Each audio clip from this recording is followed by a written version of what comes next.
Hello bachcho, so let's read this question. This question says, in the given PV diagram, a monatomic gas gamma is equals to 5/3 is first compressed adiabatically from state A to state B, then it expands isothermally from state B to state C. तो ये adiabatic process है, isothermal process है. Which of the following statements is correct? तो आपको बताना है कौन सा ऑप्शन करेक्ट हो जाएगा. Magnitude of the work done निकालना है, तो यहाँ पर भी आपको फर्स्ट लॉ ऑफ थर्मोडायनामिक्स ही काम आने वाला है. तो ये वो कॉन्सेप्ट है जो कि हम यहाँ पर यूज करने वाले हैं. ठीक है, सबसे पहले आप ए से बी को देखिए. पॉइंट भी मैं मार्क कर देता हूं यहाँ पर जो वॉल्यूम है ना वो आपको दिया हुआ है 0.8 और यहाँ का प्रेशर आपको दिया हुआ है 100. यहाँ का हमें, अच्छा अब ये पूरी एक आइसोकोरिक लाइन है ये वाली है ना, तो इसका मतलब यहाँ का वॉल्यूम भी हमको पता है 0.8 है.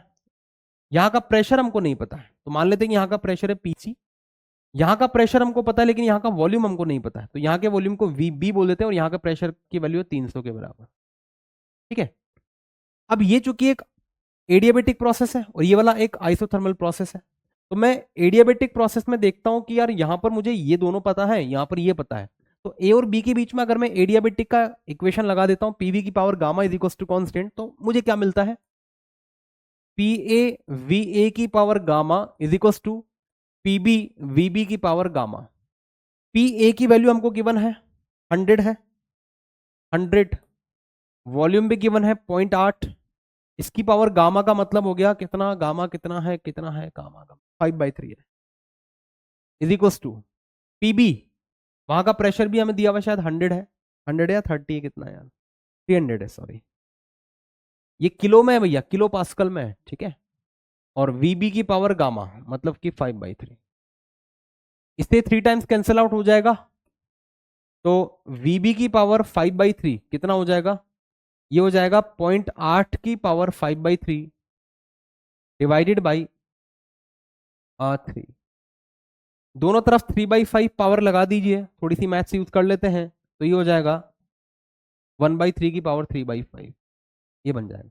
और आपको इस क्वेश्चन में 1/3 की पावर 3/5 की वैल्यू, 3/5 मतलब 0.6 हो गया ना, इसकी वैल्यू 0.5 दी हुई है, तो चलिए यहाँ पर ये पुट कर देते हैं. तो जैसे अपन इसको यहाँ पर पुट करेंगे ना, यू विल गेट 0.8 इंटू में 0.6, 0.6 ही दिया है ना, 0.5 सॉरी, तो ये आ जाएगा 0.4 के बराबर. इसका मतलब बी पॉइंट का वॉल्यूम हमको पता लग चुका है, 0.4 मीटर क्यूब के बराबर है, ये लीजिए. ओके, अब हमें चूंकि बी पॉइंट का वॉल्यूम भी पता लग चुका है, 0.4 के बराबर आ रहा है. अब ये चूंकि एक आइसोथर्मल प्रोसेस है, तो इन दोनों के लिए पीवी बराबर कांस्टेंट होता है, तो बी और सी के बीच में भी अपन इक्वेशन लगा लेते हैं. तो पीबी वीबी बराबर पीसी वीसी. पीबी की वैल्यू कितनी 300 है, वीबी की वैल्यू अभी अपन ने निकाल ली है, वीबी की वैल्यू है 0.4 के बराबर.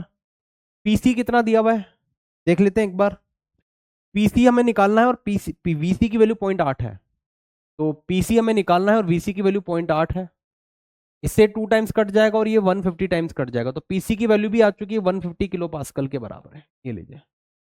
तो हमें पीसी भी पता लग चुका है, हमें वीबी भी पता लग चुका है. अब एक एक करके ऑप्शन देखते हैं क्या क्या पूछ रहा है हमसे वो. The magnitude of the total work done in the process is 144 kilo joule. तो टोटल वर्क डन निकालना है. देखो ये तो एक आइसोकोरिक प्रोसेस है, तो work done during A to C 0 के बराबर हो जाएगा. अब हमें केवल ये देखना है कि ए से बी में कितना हो रहा है और बी से सी में कितना हो रहा है.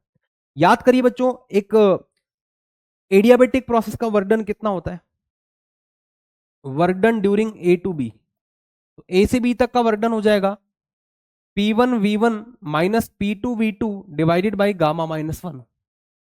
अब पी ए हमको दिया हुआ है ना, ए से बी तक का निकालना है ना, तो वो लिखा हुआ है 100 इंटू 0.8 माइनस पीबी कितना है 300 है, यहाँ का वॉल्यूम कितना आ रहा था 0.4 आ रहा था, डिवाइडेड बाई गामा की वैल्यू कितनी है 5/3 है, -1. तो ये हो जाएगा 100 इंटू 0.8 मतलब 80 माइनस 120 डिवाइडेड बाई 2/3. तो ये कितना हो जाएगा 80 माइनस 120 मतलब -40 डिवाइडेड बाई 2 और 3 चला जाएगा ऊपर, तो ये हो जाएगा माइनस में 60 जूल. तो ए से बी तक का वर्क डन तो आ रहा है -60 जूल के बराबर. ठीक है, the magnitude of the work done in the process A to B 60 kilo joule है. मैग्नीट्यूड पूछ रहा है बच्चों, तो ये करेक्ट हो जाएगा. ठीक है, अब हमें केवल अच्छा सी से ए तक का भी पूछ रहा है, ओहो क्या बात है। Magnitude of the work done in the process C to A 0 हो जाएगा, बिल्कुल सही बात है क्योंकि आइसोकोरिक प्रोसेस है ना भाई। अब हम बात करेंगे ए और बी के बीच में, बी से सी तक का वर्डन निकाल लेते हैं। तो बी से सी तक कौन सा प्रोसेस हो रहा है, आइसोथर्मल प्रोसेस। और आइसोथर्मल प्रोसेस का वर्डन कितना होता है, तो work done during B to C is equal to P1 PV ln V2 by V1, ऐसे लिख देते हैं ना हम लोग, ठीक है। तो हमें B से C तक निकालना है ना, तो I can write PB VB ln VC by VB, ठीक है। PB हमको कितना दिया हुआ है, ये दिया हुआ है 300, VB कितना है 0.4 है, ln VC by VB, VB की वैल्यू है 0.4 and VC volume at point C. तो सी पॉइंट का वॉल्यूम हमें दिया हुआ 0.8, तो चलिए इसको भी लिख ही लेते हैं 0.8, इसे 2 टाइम्स कट जाएगा तो ये बन जाएगा 120 ln2।